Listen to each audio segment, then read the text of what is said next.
All right, good evening, everyone. Welcome to the Lebanon Utility Service Board meeting for July 8th, of 2026. Note that the meeting was properly notified, or excuse me, how do we say that? We had proper notification of the meeting prior to. Our first agenda item will be the Pledge of Allegiance.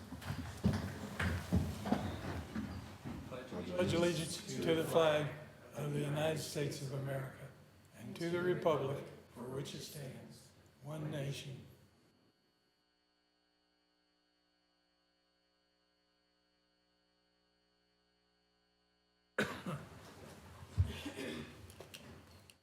Okay, first thing on the agenda for tonight is the approval of our previous minutes.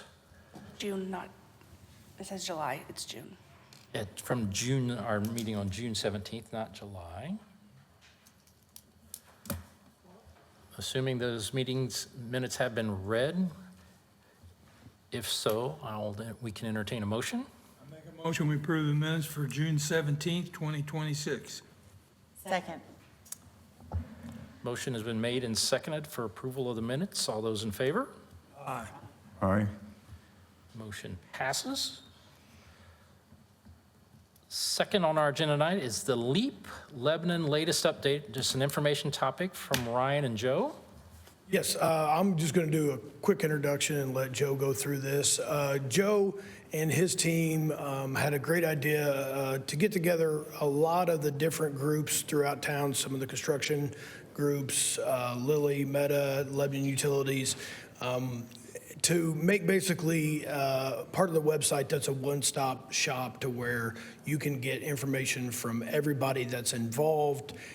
Go there and it will take you there instead of to speed up the process, to help that process out and to give out valuable information. So I'll let Joe just come in and give a real high-level description of that, and then we can answer any questions that you guys might have. Ryan, thank you very much. Good evening, everyone. Joe LePage. I'm the City of Lebanon Communications and Community Development Director. And as Ryan mentioned, the website, the LEAP Lebanon latest site became about as just hearing from our public and also our elected officials as well, wanting to get the latest and greatest information and being able to have, as Ryan said, a one-stop shop to be able to find all the information related to electrical usage and water and construction updates. And so we quite frankly reached out to all the connections that we had within the various organizations, F.A. Wilhelm and Fluor and Lilly and Meta, Lebanon Utilities, and the Citizens Energy Group. And we've been having online meetings and been gathering data and information that they are able to share and wanting to be fully transparent with everyone. And so I wanted to be able to, the guys in the back will take the website. I can give you a firsthand account of what the site looks like. This is our lebanon.in.gov webpage. If you go up to business and over on the LEAP Lebanon Innovation District and you go to LEAP Lebanon Latest, you'll go right to the page. We've created also a custom URL, so you can look up leaplebanonlatest.com and you'll be redirected to this site. And so here's the logo at the top. We want to be able to provide some facts, figures, up-to-date mapping as well with the LEAP district. And the map you see here on the top of the page will be updated by the IEDC. They're the ones that created the map, and they're the ones that passed it along to us. This map is ever-changing, and this map is no longer the latest and greatest info. And so we have reached out to them. They are creating a different one, and we'll be updating this as well. And so you can click on the land use map and be able to peruse that at your leisure. Also, public open houses that are coming up and have already happened, thanks to Citizens Energy Group. On down, everything you need to know from the IEDC's homepage. We've broken down the Lilly sites. As you know, we've got various campuses in our community, two in fact. And so what was the LP1 project that has now had the ribbon cut on it, and then what is happening now with the Lilly Foundry as well. All that information is there along with Meta. Scrolling down a little bit further, we have the providers, the infrastructure providers, Citizens Energy Group, Lebanon Utilities, and so all the presentations that have been done within these meetings, we've added the redirect website there, so you can go and see all that information right there. Again, that one-stop shop. as well as infrastructure from NDOT. And so State Road 32, the alignment that's taking place there, and to go along with that, on US 52, we'll be adding that information as well, bottom button. We've been doing some FAQs and some myth busting, and so we've added some of the myths and the facts that have been shared we've seen online. As you can imagine, there are various entities that share what they feel are facts, or possibly adding in their own kind of commentary on what's taking place. And so we want to be able to separate some of the facts from the actual fiction that's being shared. And so we also did a podcast with the mayor. Also, Ed and Ryan were willing to participate in that, and appreciated their insight there. Further down the page, this is our H2 No kind of campaign and portion of this site. Information from Lebanon Utilities and a couple photos that Ryan's passed along to me. Also waiting for approval to be able to share some more photos from the recent tour of the wastewater treatment plant. I was able to go along and snap some pictures. And so once those are approved by Lebanon Utilities, we'll be adding those to this site as well. Also in the news, different campaigns have been used. The mayor was on Rob Kendall's podcast, and different news pieces that have been done regarding the LEAP Lebanon site. We want to be able to have, again, a one-stop shop for this as well. And one of the things that we have already seen the fruits of this labor take place at the bottom of the page is if you have a comment or if you have a question, you perused all this information, you've gone through and you still have questions, you can click the bottom button here and you can go and be taken right to an email that you can share your comments. We've had some already that have come in. We've been able to take those right to the folks at Meta, or right to the folks at Lilly, get answers and get it right back to our public. And so, again, as Ryan has said, this is a one-stop shop. And so we want people to be able to get on this site, to click away, to be able to find the truth, and being able to get all the information they have about this site and about the change that's taking place. And we all know that the change could be a little bit uneasy, and not everybody's on board with it, of course, which is their right to believe those things, but there's no excuse to not be informed. And so this is all the information that we have. This is a living, breathing web page, and so this is not a stagnant one. And so we will continue to update it as we go along, and as more partners are added to the LEAP Innovation District, we'll be adding them to this site as well. So happy to answer any question that you may have. And again, you can find that right at the top of our city's webpage. And this morning, I actually put a latest and greatest information right here on the front page. And so if you don't want to mess around and look for custom URLs, you can go right here to the district, click on it, and there you have the information as well. Questions for Joe? How long has it been live? It has been live about a month now, to be honest. We've been doing some work behind the scenes, and so it was a live site for roughly a month. We sent it to all the entities that we've been meeting with online to be able to make sure we had all the factual information correct, and we got some even more updated information before we release it to the public.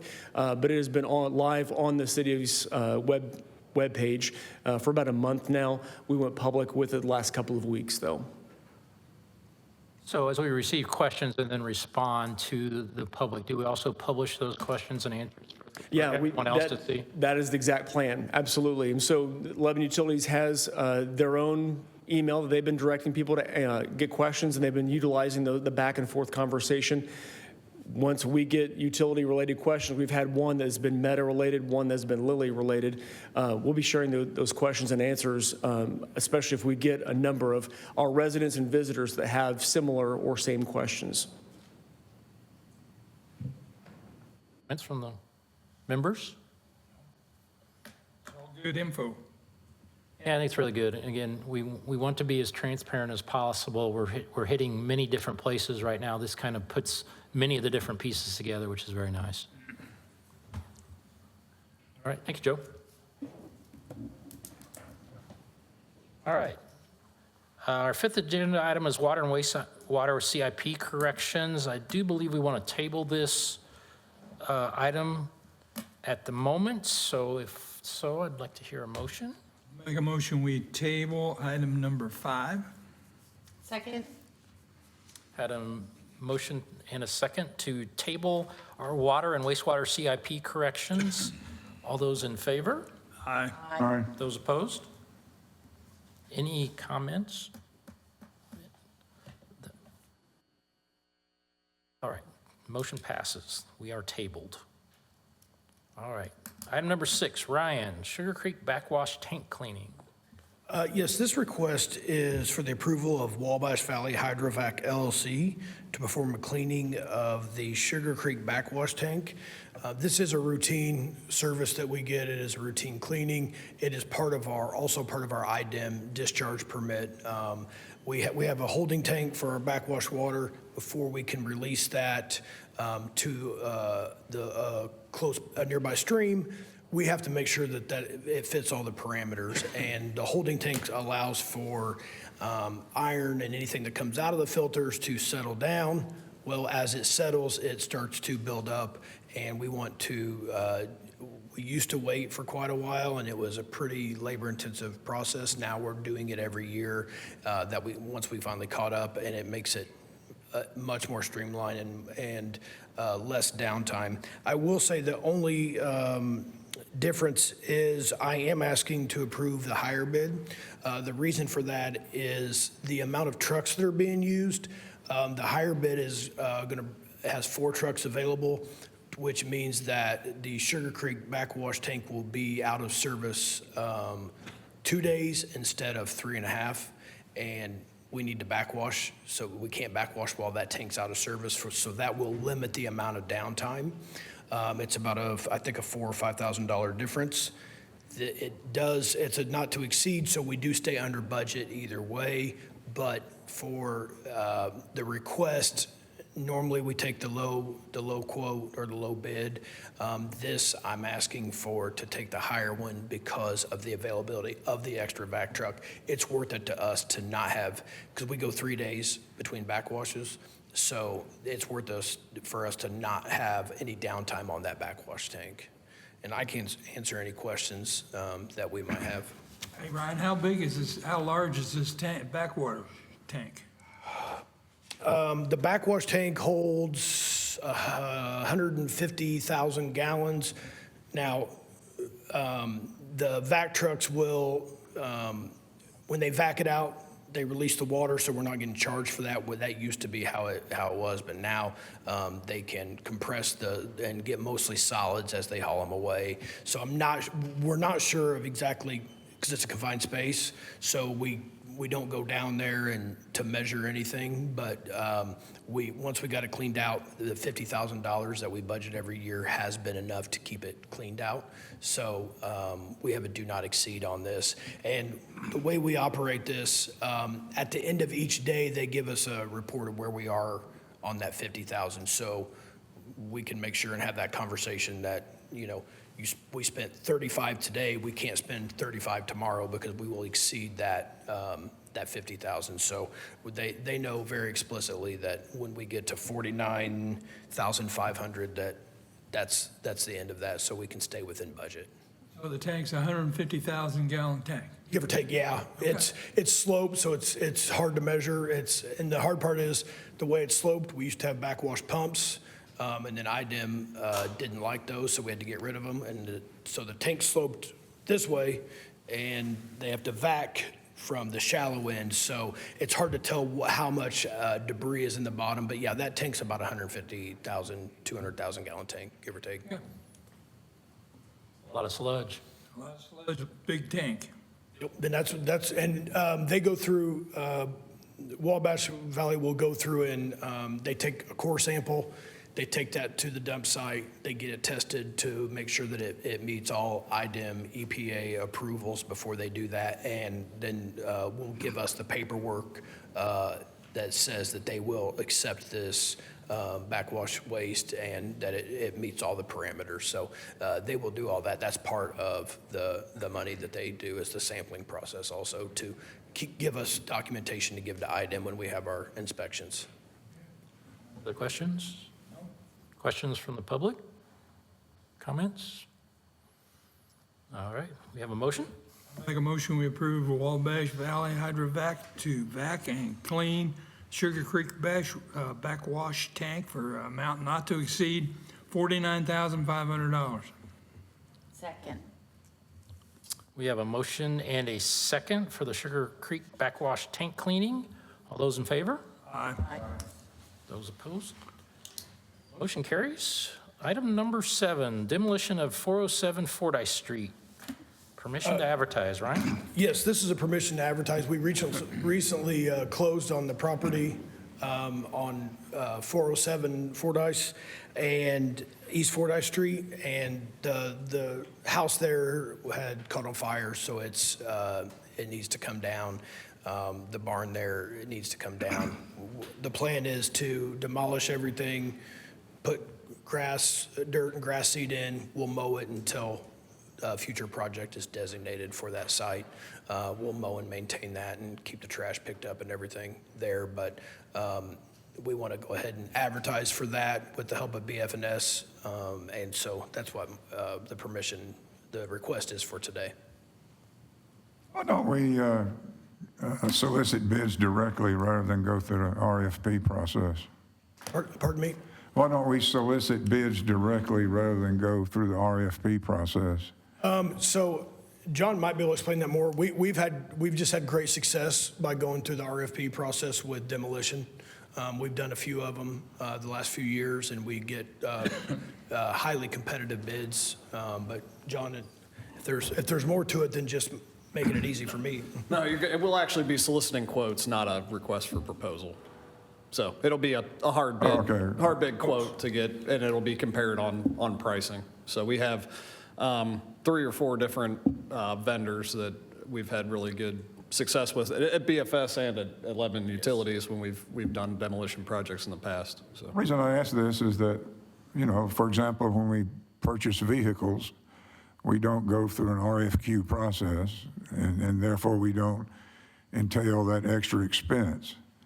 And I just wondered why, for this particular type of project, we do an RFQ rather than the staff solicit bids directly. yeah, so again, we're going to solicit for quotes. So an RFQ would be a request for qualifications. Okay. Typically, as you're talking, Please excuse my improper use of Well, no, acronyms, but I think my question's clear. I want to make sure that we're saying the same thing so that it is clear. So that as we go through this is a little bit, when you purchase, let's say, a Ford F-150, it's pretty straightforward what you're getting. With this, as far as getting a project manual, so we'll make sure that things like asbestos testing are going to be on the contractor versus something that's Lebanon Utility has to do. So there's a little, and then we're going to outline how it actually gets taken down, where it needs to be disposed of, how the site gets returned to grade. It's a little bit more than just a simple, quick project, I guess. Thank you. Yep. Other questions? Questions or comments from the public? All right. Do we have a motion? A motion to approve BF&S to advertise for the RFP for the demolition work at 407 East Fordyce Street. Second. We have I do have one more question. How is this budgeted? So the BF&S's help for this will just come out of our on-call as needed. Okay, thank you. That's all. So we have a motion and a second. All those in favor? Aye. Aye. Motion carries. I will say that house is quite the eyesore because of the fires that occurred, so this is actually a very good thing. It'll look good when we're done. All right, back to Ryan. Edwards Drive Lift Station Rehab. Yes, so this is for the approval of Edwards Drive Lift Station design agreement with BF&S, and I believe, I did not bring it. So this is the lift station right by Ken's Foods and New Cold on Edwards Drive. If you'll remember, a couple of years ago, we upgraded the Business Park lift station. We need to upgrade this lift station now. This was actually in the budget last year, but upon evaluating the area, upgrading the lift station would not do us much benefit because we had a conveyance issue. Once we upgraded being able to take more flow wouldn't do us any good because we couldn't convey it to the new business park lift station. So this design agreement will include a force main also with that. So we'll upgrade the lift station, rehab that lift station, but also improve the conveyance to the business park lift station. And so this is a budgeted item, and this is for the approval of the design agreement with BF&S in an amount not to exceed $226,400. I can answer any questions on that. Questions related, this is, again, this will just be for the design. We'll have a different request come forward for the capital dollars to Yes. execute this project. How long will that design take, John? The design, this couple months? I was going to say next week, probably. Yeah, should be a couple of months. We did a pretty extensive study on what needs to be done, but we'll have to do survey and then kind of a couple months. We also have permitting included in there. Do want to note it's not just design, it is also construction inspection is also included in there, into that total amount. Yeah, sorry about that. Okay. Any other questions from the board? Questions or comments from the public? I see none. Do I hear a motion? I move to approve the design agreement with BF&S for the Edwards Drive lift station rehabilitation for an amount not to exceed $226,400. Second. We have a motion and a second for the Edwards Drive lift station rehab. All those in favor? Aye. Motion carries. All right, let's switch gears a little bit here. Thanks, everyone. Sam, coming up, talking about land acquisition for our electric department. Hello, everybody. We talked a little bit about this in the working session. We would like to move forward with the process of this project. It's our south substation. And moving forward would entail us acquiring land for the substation. So we opened bids for the switches and the transformers at the last meeting, the previous meeting. We'd like to move forward and select a site, and in this process, we'd like to have BF&S evaluate a few of the sites that we kind of dog-eared as potential sites for this south substation that is going to be integral to feeding the south side of town. Some redundancy would also help us as far as feeding the town as well. So this entire project hinges on where we're going to put it. We do have a couple ideas that we'd like to get started, but we're asking BF&S to help us with that and acquiring that land. So. That substation will also be needed if Waterford develops. Correct, yes. For the proposed Waterford development, it would be crucial for that, as well as anything that's going on south of town currently. We do have a few manufacturers who are looking south of town, and that part would also help us get three-phase out, several new three-phase lines, so development in the future would have that capability as well. So. Other questions from the board? Any questions or comments from the public? I hear none. Do I hear a motion? A motion to approve Butler, Fairman, Cipher to provide land acquisition assistance for the proposed Southside Substation project in the amount not to exceed $34,700. Second? Have a motion and a second to pursue land acquisition for an electric substation. All those in favor? Aye. Motion passes. Back up to Sam again. Now we have a bore request for the south side of town. Yeah, this one is a little bit different. We have this comes from the line 14 in the capital budget. It's our overhead transfer to underground that feeds the business park. So it feeds from Ransdale Road to Mount Zion Road. And goes under, we're trying to take that from overhead construction to underground. So basically this bid, we sought out bids from Daystar Drilling and Barriott, and then we sought out a bid from a third smaller contractor to try and cover our grounds there. Daystar provided us with two bids, and Barriott provided us with one. it was not really close, if you look. And I think that we feel comfortable with Barriott going forward as well. They've done a lot of work for us. They just did Hickory Junction Phase 2 for us, and did pretty good work out there. They were done under budget and under the timeline that they said that they would be, and they've done really good work for us on that part of it. So we feel comfortable going ahead asking to award the bid to Barriott for the amount not to exceed $21,336.50.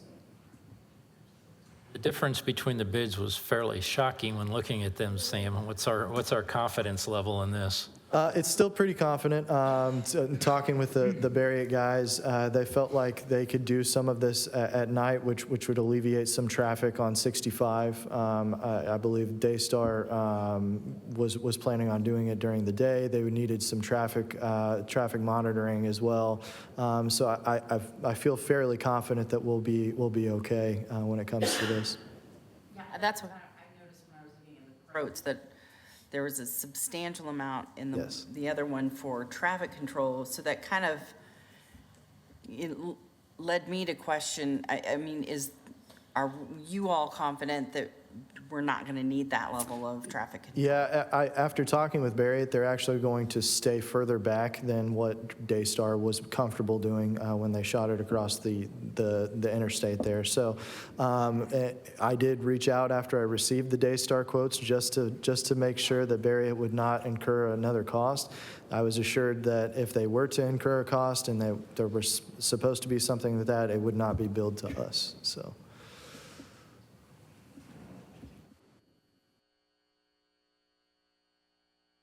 No other questions? Any questions or comments from the public? I see none. Do I hear a motion? I make a motion to approve awarding of the conduit installation under I-65 for the overhead project to Barrett in the amount not to exceed $21,336.50. Second. We have a motion and a second for the I-65 and Mount Zion Road bore request to be awarded to Barriott. All those in favor? Aye. Motion carries. Keep going, Sam, keep going. Okay, Truck, all right. truck purchase. Yes, this next one is for the request to trade in current truck number 28. It's our snowplow truck that we currently use, and purchase an F-550 dump truck with a plow as well from Don Hyde's Ford in Fishers. The replacement vehicle is on line 15 in the capital budget and approved in the 10-year vehicle replacement plan. The reason that we are wanting to trade in our current snowplow truck is to get another dump truck as well. It would help to have two dump trucks, one for each crew. Right now, we're having to juggle back and forth when one crew needs a dump truck, the other crew needs a dump truck at the same time. We're having to juggle back and forth. We're taking an apprentice away and having him, instead of being able to work on the same crew, he's having to drive back and forth between sites to help us get our needs. And as projects pick up, like we're starting to see, we're pretty busy right now, and we could use another dump truck in our fleet on the electric side. We did price it out. The trade-in value that we got for this is pretty fair as well for the current truck number 28. How quickly would we receive a truck? Do they have to send out a 550 out to get the dump put on it? As soon as it's approved, we can trade it in, probably have it next week, so. Good. Any other questions from the board? I'm going to abstain because I'm the city fleet manager. I just don't think the purchasing of vehicles in a 10-year plan is cost-effective, so I will abstain. I have a question. I only see two quotes. Yes. So the other two quotes or the other two trucks that were capable within a 100-mile radius were far out exceeded our budget of $80,000. With the trade-in and the plow and everything, we are still under budget when it comes to our $80,000 budgeted amount in the current budget on line 15, like I mentioned. So The other two trucks were over $90,000. The reason we narrowed in on this one was because it is also a diesel. The other comparable one, which I think, I can't remember where that one was from off the top of my head. It was another Ford, but it was a gas, and I would like to keep uniformity within our dump trucks, and our other dump truck is a diesel, so that was the other reason. The other truck was also outside of our budget, so it was $82,000 for a quote. So the other two, we would have had to drive a significant amount, and they would have been $90,000 plus. Thank you. I think what Aaron's reference would be, though, in the future, even if it's over our budget amount, let's go ahead and include it so we can see the quotes also, Understandable. knowing that They were we've also- applied the process. They were also crew cabs opposed to a single cab, so that's the other reason they were more expensive. So we did look at others. We feel like with the snowplow and the ability to get into backyards, it gave us enough flexibility within that dump truck that we wanted to go with the single cabs. That's why you only got 2 single cabs, so. Yep. David? So we wanted to compare like for like, Yeah. and those are the only two we could find within a reasonable distance. We could find several other ones, like 100 miles, 150 miles away, but it wasn't like for like. They were different kinds of trucks, so it wouldn't be a fair comparison. Right. So that's You why wanted to we stick just, with an F-550? yeah, that's why we Okay. went with the 2 quotes. Right. Okay. Thank you. Other questions?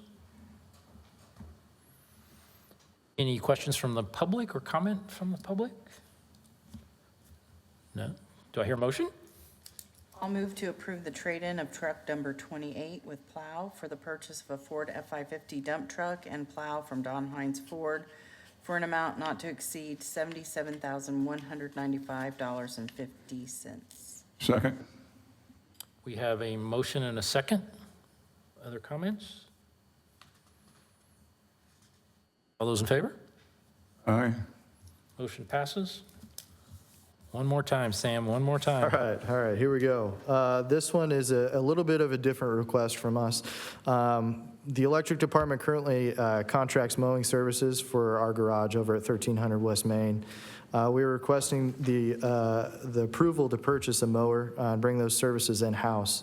By performing mowing ourselves, we'll eliminate recurring contract expense, gain greater flexibility in our scheduling for mowing, and reduce long-term maintenance costs overall for the building itself.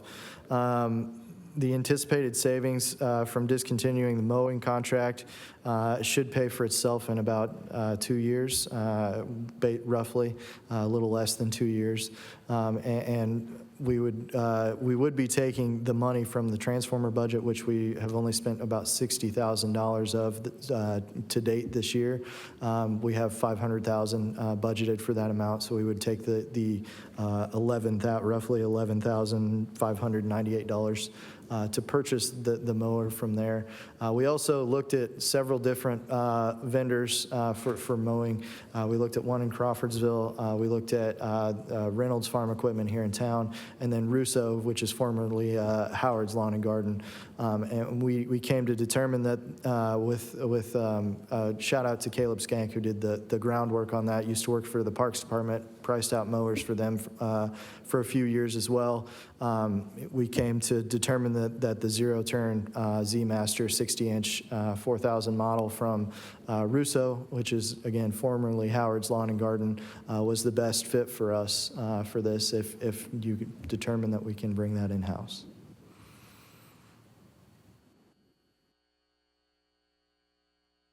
Questions, comments?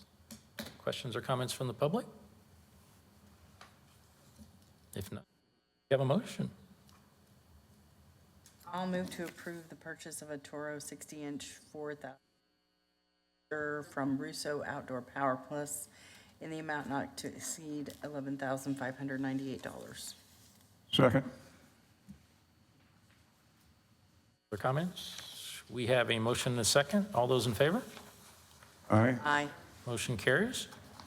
We are now going to be the proud owners of a Toro lawnmower for the electric department. Thank you. All right. Item number 13 on the agenda says South Substation Transformer Approval. we are going to table this for a future agenda item. We have a few more details we want to get together before we approve the purchase, or at least getting in line for a transformer.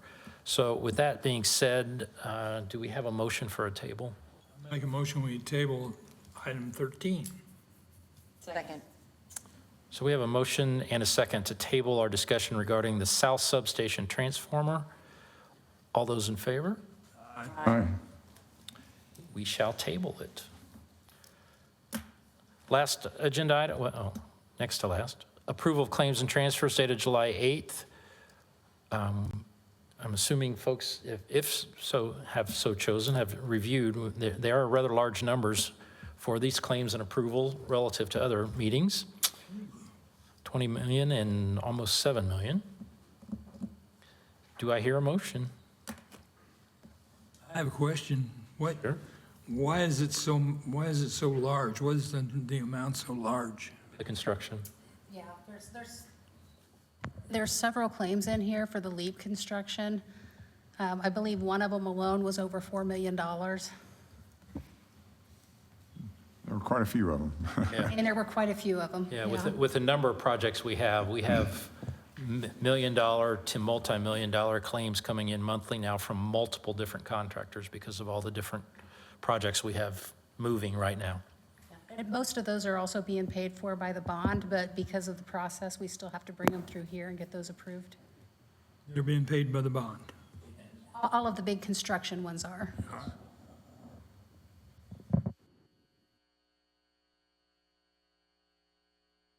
Motion? I move to approve the claims payroll transfers dated July 8th, 2026 in the amount of $20,469,403.44 for claims and payroll, and $6,897,321.33 for transfer. Second. Have a motion and a second to approve claims and payroll and transfers for today, July 8th, 2026. All those in favor? Aye. Aye, motion passes.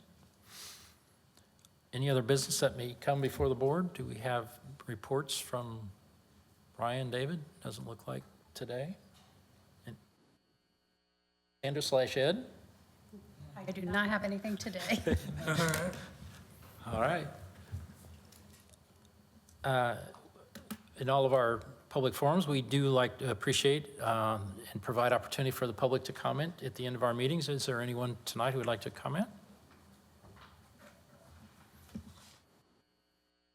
Not.